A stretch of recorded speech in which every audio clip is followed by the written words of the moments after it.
সকালে উঠে দেখো শুধু কাজ আর কাজ, কিন্তু এটাই আমাদের সংসার জীবন। তো যাই হোক, সংসারটা তো চললো, সংসার জীবন নিয়ে আমাদেরকে চলতেই হবে।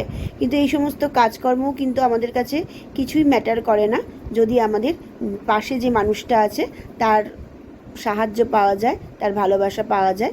আমি তো তাই মনে করি। সেই কারণেই কিন্তু আমরাও সুন্দরভাবে পথটা এগিয়ে যেতে পারি তার হাত ধরে।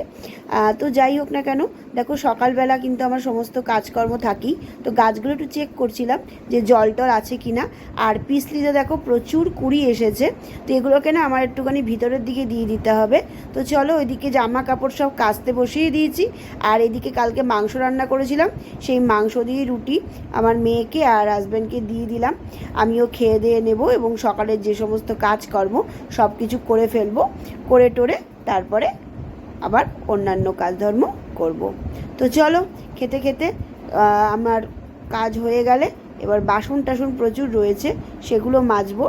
বললামই যে সংসার জীবনটাই এটা, শুধু মানুষটার কাছ থেকে ভালোবাসা পেলেই কিন্তু সমস্ত কাজ করতে অনেক ভালো লাগে, অনেক সহজ হয়ে যায়। তো ঠাকুরের জল টল দিয়ে দিলাম, দিয়ে এবার খাওয়া দাওয়া করব, করে আজকের সকালটা শেষ। তো চলো।